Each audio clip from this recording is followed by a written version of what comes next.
नमस्कार। पत्रकारिता और मीडिया इंडस्ट्री के चाल चरित्र को परखने के कार्यक्रम मीडिया वॉच में आपका स्वागत है। मैं हूं डॉक्टर मुकेश कुमार। दोस्तों, सरकार ने डिजिटल मीडिया को कंट्रोल करने के लिए नए नियम कानूनों की घोषणा कर दी है। आज हम मीडिया वॉच में देखने की कोशिश करेंगे कि सरकार इन नियम कानूनों से डिजिटल मीडिया को कैसे कंट्रोल करने जा रही है। इसके अलावा हम ये भी देखेंगे कि ऑस्ट्रेलिया ने जो कानून बना दिया है उसके बाद गूगल और फेसबुक जैसी कंपनियों के लिए कारोबार में किस तरह परिवर्तन करने की मजबूरी पैदा हो गई है और उसका दुनिया भर के मीडिया संस्थानों पर क्या असर पड़ सकता है। तो आइए शुरू करते हैं आज का मीडिया वॉच।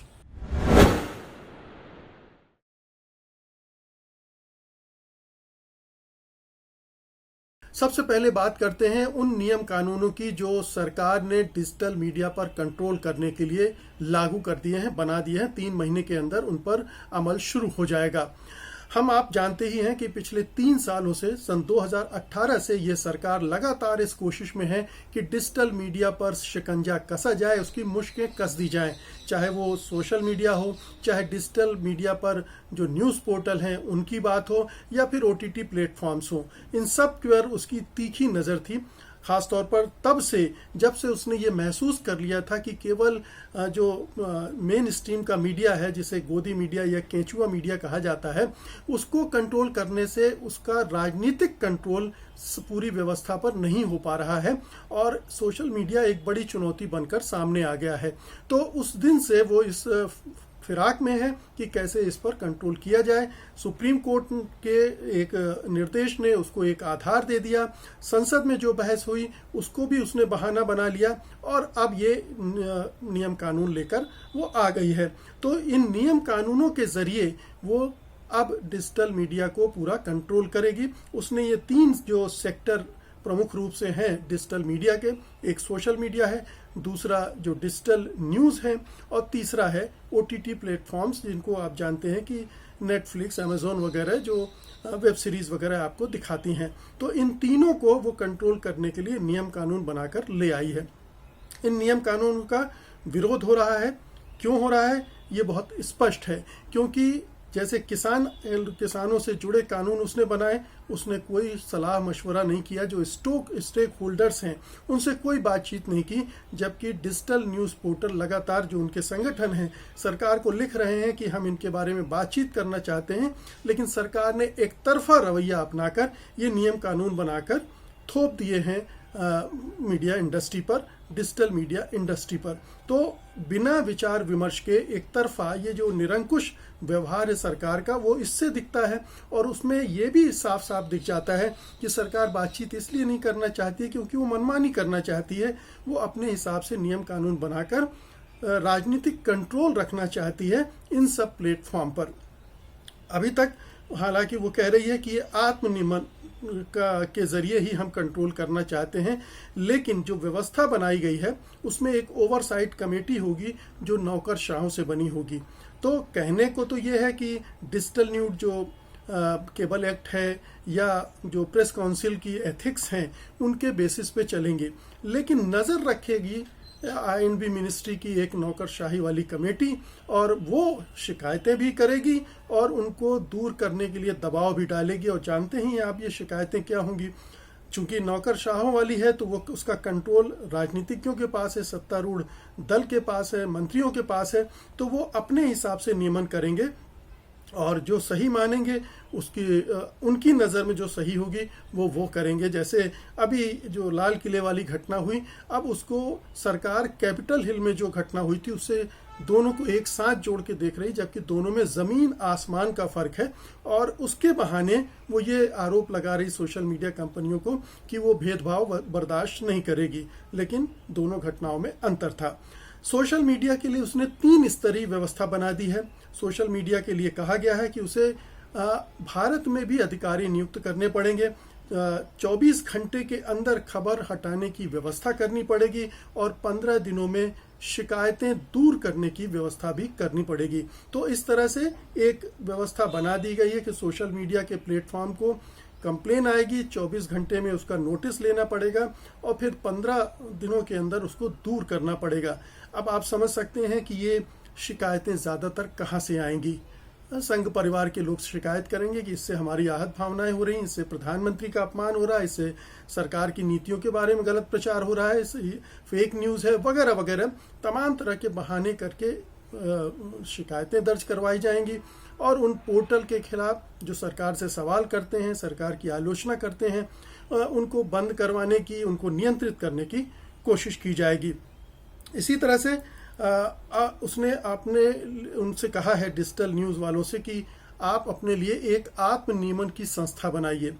आत्मनियमन की संस्था पहले से ही 3 संस्थाएं बनी हुई हैं और वो अपना काम कर रही हैं, लेकिन हम ये भी जानते हैं कि आत्मनियमन किसी तरह से काम नहीं करता है, चाहे वो टेलीविज़न के मामले में हो, चाहे प्रिंट मीडिया के मामले में हो, कहीं भी आत्मनियमन की एजेंसी ठीक ढंग से काम नहीं कर पा रही है। तो ज़रूरी है कि एक और अच्छी व्यवस्था बनाई जाती, लेकिन ऐसा करने के बजाय उसने कंट्रोल अपने पास रखा है और दूसरी तरफ कह रही कि आप आत्मनियमन कीजिए।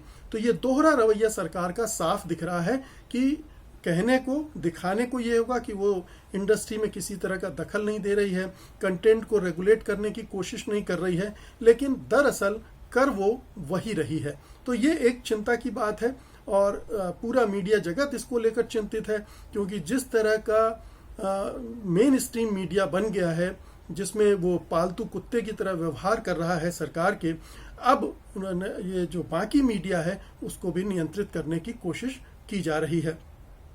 जो OTT प्लेटफॉर्म है उनके लिए अभी उसने सिर्फ इतना किया है कि आपको अपने कंटेंट का वर्गीकरण करना पड़ेगा उसकी व्यूअरशिप के हिसाब से कि 7 साल के बच्चे क्या देख सकते हैं, उसके ज़्यादा उम्र के बच्चे लोग क्या दे सकते हैं, और फिर सबसे ज़्यादा उम्र। तो ये जो जैसे फिल्मों में आप देखते हैं यूनिवर्सल कैटेगरी है, UA है, या फिर A कैटेगरी के होते हैं, वैसा क्लासिफिकेशन करना पड़ेगा और पेरेंटल कंट्रोल उसमें देना पड़ेगा ताकि बच्चे न देख सकें वो कंटेंट जो उनके देखने लायक ना हो।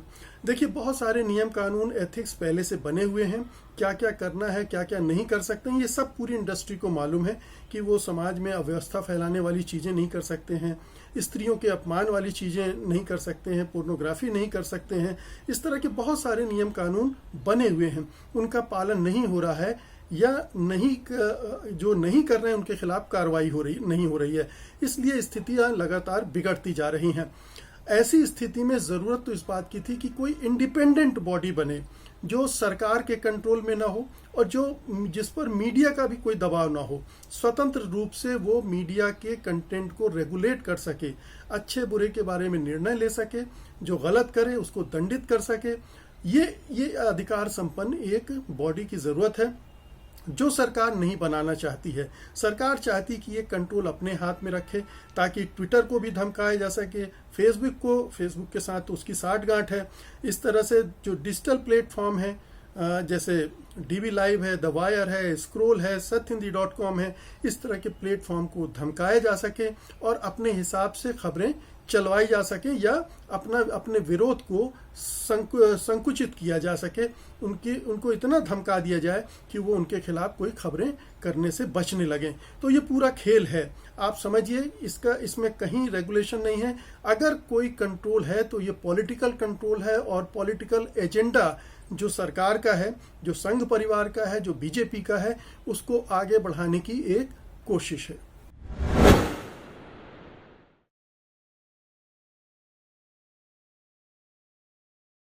दोस्तों, इस बीच एक अच्छी चीज हुई है और वो ये कि ऑस्ट्रेलिया ने एक ऐसा कानून बनाया है जिससे गूगल और फेसबुक जैसी कंपनियों को, जो स्थानीय मीडिया संस्थान हैं, उनके साथ रेवेन्यू की, अपनी कमाई की साझेदारी करनी पड़ेगी। ये इसके लिए बिल्कुल तैयार नहीं थी। गूगल ने तो धमकी दी थी कि वो अपना सर्च इंजन ऑस्ट्रेलिया के लिए बंद कर देगा और फेसबुक ने उससे आगे बढ़कर वहाँ के जो न्यूज़ के पेज हैं उनको ब्लॉक कर दिया था और सरकार की भी कई जो पेज थे उसके फेसबुक प्लेटफॉर्म पर उनको भी बंद कर दिया था, जिसके बाद हंगामा भी मचा था और फेसबुक की इस कार्रवाई को धमकाने वाली कार्रवाई के रूप में दर्ज भी किया गया था। ये माना जा रहा था, फेसबुक को लग रहा था कि इस धमकी से, इस कार्रवाई से सरकार झुक जाएगी, लेकिन ऑस्ट्रेलिया ने उसके दबाव को मानने से इनकार कर दिया और वो कानून वहां बन गया है। और इस कानून की वजह से अब फेसबुक को भी घुटने पर उतरना पड़ा है, घुटने टेकने पड़े हैं और उसने भी इस कानून के तहत काम करना स्वीकार कर लिया है। तो पहले गूगल ने ये सबक सीख लिया था और उसने इस कानून के बनने के पहले ही रूपर्ट मर्डॉक की जो कंपनी है न्यूज़ कॉर्प, उसके साथ समझौता किया था और 2 और ऑस्ट्रेलियाई कंपनियों के साथ समझौता किया था कि वो उनके साथ उनकी जो कंटेंट इस्तेमाल करेगी, उनके जो लिंक सर्च इंजन में आएंगे और उनसे जो रेवेन्यू जनरेट होती है उसको उनके साथ साझा करेंगे। तो ये एक बड़ी बात, एक बड़ी शुरुआत हो गई थी और अब फेसबुक को भी उसी लाइन पर काम करना पड़ेगा। इसके पहले गूगल ने, चूंकि यूरोपियन यूनियन इस मामले में पहले से काम कर रहा था, फ्रांस और जर्मनी काफ़ी आक्रामक होकर इस दिशा में इन कंपनियों पर दबाव बना रहे थे कि अगर आप हमारी स्थानीय कंपनियों के कंटेंट का इस्तेमाल कर रहे हैं और उससे रेवेन्यू अर्न कर रहे हैं तो आपको भी उसका हिस्सा वहाँ की कंपनियों को देना पड़ेगा। ये कंपनियां तैयार नहीं थी, लेकिन धीरे धीरे यूरोपियन यूनियन ने कानून भी बना दिया और मजबूरन गूगल ने फ्रांस और जर्मनी में कुछ स्थानीय मीडिया कंपनियों से इस तरह के समझौते किए हैं जो पब्लिशिंग हाउस हैं कि उनके कंटेंट को इस्तेमाल करेंगे और उसके बदले में उनको कुछ रेवेन्यू मिलेगी। गूगल ने और भी ब्राज़ील वगैरह कई और देशों के साथ इस तरह के समझौते वहाँ की कंपनियों के साथ कर लिए हैं। यहाँ एक बात ध्यान रखिए कि जो ऑस्ट्रेलिया में अगर $100 डिजिटल प्लेटफॉर्म पर विज्ञापन के रूप में जाते हैं तो उसमें से $81 केवल फेसबुक और गूगल हड़प जाते हैं, जो बाकी की स्थानीय कंपनियां हैं उनके लिए केवल $19 बचते हैं। तो आप सोचिए कि ऑस्ट्रेलिया के जो उपभोक्ता हैं, यूजर हैं, उनके जरिए कमाई जा रही रकम ये 2 कंपनियां पूरी अपनी झोली में भर रही थी और ऐसा पूरी दुनिया में कर रही हैं। भारत में भी यही हो रहा है, लेकिन भारत की सरकार सोई पड़ी है। उसे केवल चिंता है राजनीतिक एजेंडे की, ट्विटर को धमकाने और फेसबुक के साथ साठगांठ करने की। उसे इस तरह का दबाव बनाकर भारतीय मीडिया कंपनियों के लिए कुछ करने की उसकी इच्छा नहीं दिख रही है। जो कि एक कहना चाहिए कि अगर आत्मनिर्भर अभियान की बात सरकार करती है तो हमारी मीडिया कंपनियां भी इसी भारत का हिस्सा हैं और उनके लिए भी उसको सोचना चाहिए और पहले से कदम उठाना चाहिए। लेकिन शायद वो देख रही है कि दुनिया में जब सब कुछ हो जाएगा तो झक मारकर ये कंपनियां हमारी कंपनियों को भी के साथ भी समझौता करने के लिए बाध्य हो जाएंगी। लेकिन ये तब तक काफ़ी देर हो रही है और ये सरकार अगर थोड़ा सा समझदारी के साथ प्रोएक्टिव ढंग से काम करती तो ये भारतीय मीडिया कंपनियों के लिए, जो कि बड़ी बुरी तरह से परेशान है, क्योंकि जो रेवेन्यू जैसे प्रिंट मीडिया या टेलीविज़न मीडिया का बहुत बड़ा रेवेन्यू अब डिजिटल प्लेटफॉर्म पर शिफ्ट कर रहा है, बड़ी तेज़ी से शिफ्ट कर रहा है। तो उधर से उनकी रेवेन्यू की जो अर्निंग है वो कमज़ोर हो रही है और ये मल्टीनेशनल्स, बड़ी बड़ी टेक कंपनियां, गूगल, फेसबुक वगैरह सारा रेवेन्यू हड़प कर ले जा रही हैं। तो ये एक तरह का शोषण है बहुराष्ट्रीय कंपनियों का और इसकी तरफ हमारी सरकार की नज़र नहीं जा रही, जो बहुत दुखद और दुर्भाग्यजनक है। लेकिन अब जो कुछ हो रहा है उसके बड़े परिवर्तन और बड़े असर हमें आने वाले समय में देखने को मिलेंगे, क्योंकि गूगल, फेसबुक और ये जितने भी प्लेटफॉर्म हैं और भविष्य में आएंगे उन्हें स्थानीय मीडिया कंपनियों के साथ समझौते करने पड़ेंगे। अब ये बात ज़रूर है कि ये कंपनियां कुछ बड़ी बड़ी कंपनियों के साथ समझौते कर लेंगी और बाकी जो मझोली या छोटी कंपनियां हैं उनके लिए रास्ते ब्लॉक कर सकती हैं। सारा रेवेन्यू फिर गूगल और टाइम्स ऑफ इंडिया या इस तरह के समूह आपस में शेयर कर लेंगी और जो मझोली और छोटी कंपनियां हैं उनको कुछ हाथ नहीं लगेगा। तो इस बारे में भी अभी काम करने की ज़रूरत है। सरकार को सोचना चाहिए कि किस तरह से ये जो कमाई है इनकी उसका सही बंटवारा हो, ताकि जो छोटे और मझोले मीडिया संस्थान हैं जो इस पूरी व्यवस्था के कारण सफ़र कर रहे हैं, पीड़ित हैं और उनको उनकी मेहनत का पूरा वो मिल नहीं रहा है, बदला नहीं मिल रहा है, एवज में जितना रेवेन्यू मिलनी चाहिए नहीं मिल रही है, तो इसकी व्यवस्था उसको सोचनी चाहिए और करनी चाहिए। अब इससे पूरी जो मीडिया इंडस्ट्री का है वो चाल चरित्र बदलने जा रहा है, क्योंकि अब बिजनेस मॉडल भी थोड़ा चेंज हो रहा है। अब अगर इन मीडिया संस्थानों को डिजिटल प्लेटफॉर्म से, गूगल वगैरह से पैसे आएंगे तो वो किस तरह का कंटेंट होगा, कौन से वर्ग को टारगेट करेगा और किस तरह से मार्केट फ्रेंडली बनने की कोशिश में ये आम लोगों को नज़रअंदाज करेंगे, ये आने वाले वक्त में हमें साफ साफ दिखाई देने लगेगा। कुल मिला के ये कि मल्टीनेशनल कंपनियां और जो विभिन्न देशों की बड़ी कंपनियां हैं उनका एक आपसी गठजोड़ खड़ा हो रहा है और उससे जो छोटी मझोली कंपनियां हैं उन पर दबाव पड़ेगा। उन्हें कोई विशेष फायदा हो पाएगा या नहीं, ये इस बात पर मनस्सर करता है कि वहाँ की सरकारें इस दिशा में किस तरह से काम करती हैं। लेकिन ऑस्ट्रेलिया ने एक बहुत अच्छी शुरुआत कर दी है और इसको आगे ले जाने की ज़रूरत है। तो दोस्तों, ये था आज का मीडिया वॉच। उम्मीद है कि आपने इसे पसंद किया होगा और आप इसे बड़े पैमाने पर लाइक करेंगे और शेयर करेंगे। आपसे गुजारिश है कि अगर अभी तक आपने डीबी लाइव को सब्सक्राइब नहीं किया है तो इसे फौरन कर लीजिए।